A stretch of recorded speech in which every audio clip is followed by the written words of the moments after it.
Our dining room is super organized, and I want you to get yours just as organized. Hey there, I'm Jessica, the Organized Mama, and I educate families on real life organizing tips, tricks, and tutorials. We are going to break down some of my favorite strategies for organizing dining rooms. Now, when I say dining rooms, typically we store like the china and the platters and all the fancy stuff all goes in the dining room.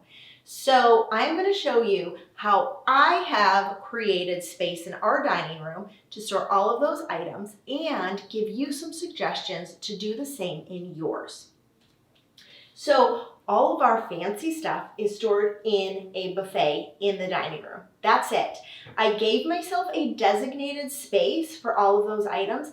Everything else will either be used in other areas or I will get rid of it. And when I say get rid of, donate, dump, or sell. Those are get rid of are synonymous with those three. I use them interchangeably. So when we moved into our house, we actually bought this piece from the previous owners. So I hadn't seen it prior to moving in. So I had to get really strategic about the things I was keeping in this buffet. We have 3 drawers and 2 cabinets in the buffet. And so going through all of our stuff and sorting it to make sure that it all fit was going to be key into making sure that our dining room stayed organized. So let's go look in what I have all my drawers so that you can see how you can think through the organizing process in your home. In our top drawer, I keep all of our table runners and tablecloths and a bag with all of these stuff for the extensions for our dining room table. So I folded everything up to make sure that it all fits inside this drawer. The drawer isn't as deep as it might look, but when I figured out a way to fold all of our table runners and tablecloths, it was able to all fit. This also helped me really pare down our tablecloths and table runners because we don't have all the space, so I only was able to keep the ones that I really liked and used. Okay, the second drawer has all of our cloth napkins, a bag of napkin holder, rings. We have kippahs because we're Jewish, so we have a lot of kippahs for holidays and stuff. And I also have a box of our Shabbat candles in this drawer as well. So I, again, had to pare down all of our cloths and linens in order to fit in these 2 drawers because I wanted to use the bottom drawer for our larger platters that we had that didn't fit in the 2 cabinets. In the very bottom drawer, I have our larger platters that I like and use regularly. I also have some serveware pieces and a tray that I like to put out, kind of use that as decor. So with these pieces, they all work in this drawer. You just have to know to open it carefully. But when I was going through deciding what trays, platters, and all of that to keep, I was asking myself, where would I put this if I didn't have this buffet? And so if I could think of a spot that I would use it to display or something like that, that's how I decided oh, well, I could keep this because if this buffet wasn't here, I'd still know I would use this tray. If I came across a piece that I'm well, I don't think I'd put it anywhere or use it for any specific purpose, then that's how I knew, okay, it's time to part with that particular item. And so I went through all of our stuff before putting it away to figure out what I wanted to keep and what I could part with. So in this cabinet, I have some smaller dishes that I like to use when we're hosting or as decor for different holidays. And I also have platters that I like to put out when we are having, people over or just want to have a nice dinner. For us, we are using our china as everyday plates because every day should be special. But if you have china and you also have serving platters that go with the china, Figure out what serving platters you actually use with your china, because a lot of these china sets have come with a lot of serving pieces that aren't necessary, or you don't use them that way. So figure out which serving platters you actually use with your china, and then you can get rid of the remaining pieces that you don't use because they're just taking up space. So don't feel guilty about getting rid of serving platters just because they go with your china. If you don't use them, then there's no point in holding on to them because they're just going to sit and collect clutter in your dining room, and you want to create an organized space. And to do that, you need to get rid of the things you don't use when you are hosting people or when you have an event or something at your house. Now, typically I would say, let's add another shelf because like that. I have too many things piled on top of each other.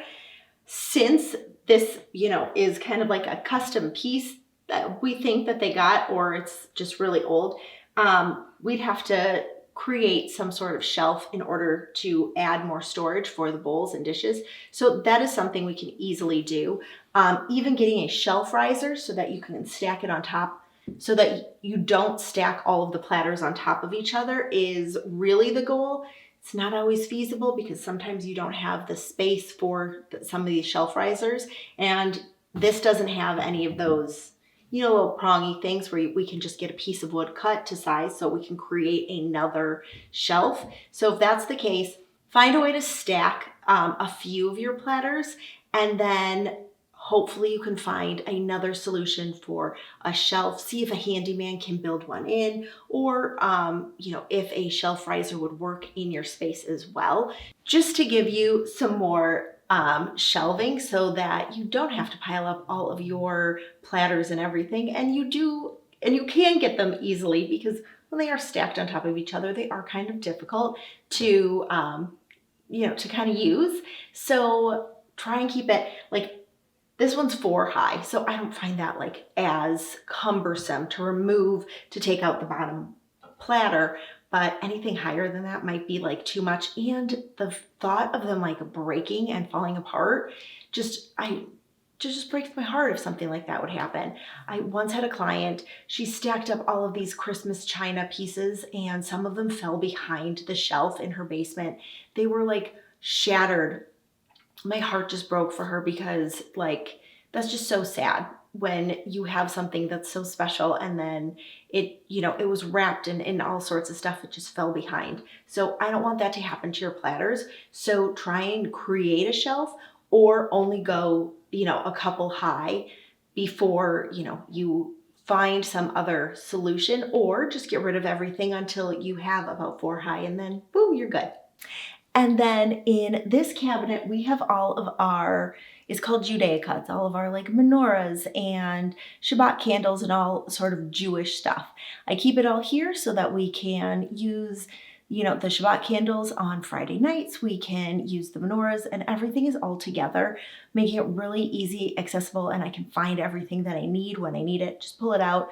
We can use the piece, and then I know where to store it again.